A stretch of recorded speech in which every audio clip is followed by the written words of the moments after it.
இயேசு நான் உன்னோடு பேச விரும்புகிறேன் என்று கூறினால் எப்படி இருக்கும்? கேளுங்கள். தூய ஆவியின் பிரசன்னம் நம்மை நிரப்பும்போது சில காட்சிகளை மனதில் இருத்துவது சுலபமாகிவிடும். காட்சி தியானத்தை குறித்து ஒன்றுமே தெரியாத அநேகர் தூய ஆவியின் கொடையை பெற்றவுடன் ஆழமான கூர்நோக்குடனும் அமைதியிலும் இருப்பதை நான் பார்த்திருக்கிறேன். நாம் அமைதியிலே அமரும்போது தூய ஆவியின் பிரசன்னத்தை உணரும் போதும் ஆண்டவரின் உண்மை பிரசன்னத்திலே மகிழ்ச்சியில் திளைக்க கற்றுக்கொள்ள வேண்டும். எவ்வளவு அதிகமாக அந்த பிரசன்னத்திலே தோய்க்கப்படுவீர்களோ அவ்வளவு அதிகமாக நீங்கள் மாற்றப்பட்டு வல்லமையால் நிரப்பப்படுவீர்கள்.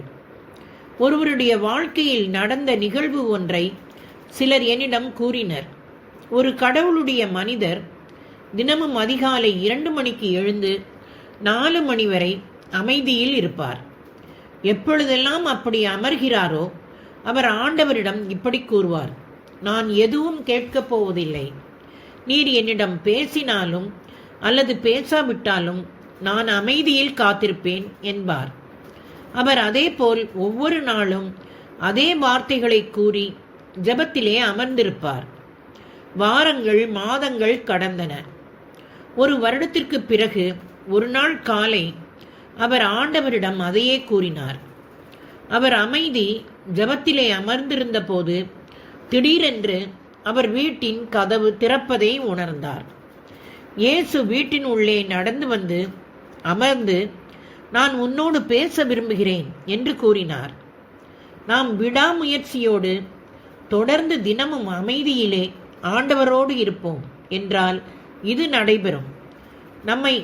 தம்மை நம்பியிருப்போருக்காக செயலாற்றும் கடவுள் உம்மையன்றி வேறு யார்? முற்காலம் முதல் இது பற்றி எவரும் கேள்வியுற்றதில்லை, செவியுற்றதும் இல்லை, கண்ணால் பார்த்ததும் இல்லை. எசையா 64வது அதிகாரத்தில் 4வது வசனம். சில நேர ஜெபத்திற்கு பின் அமைதியில் தனித்திருந்து அவரின் குரலை கேட்க காத்திருப்பது நல்லது.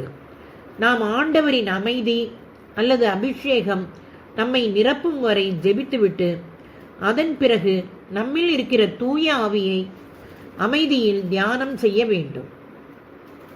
நீங்கள் பரவச பேச்சில் சில நேரம் ஜெபித்துவிட்டு பிறகு அமைதியில் அமரலாம். உங்கள் மனது இலகுவாகி அவரின் பிரசன்னத்தை உணர்ந்த பிறகு அமைதிக்கு செல்லலாம். உங்கள் வழிபாடு முடிந்த பிறகு அல்லது வழிபாட்டின் இடையில் ஆண்டவரின் பிரசன்னத்தை உணர்ந்த பிறகு அமைதியில் இருப்பது நல்லது.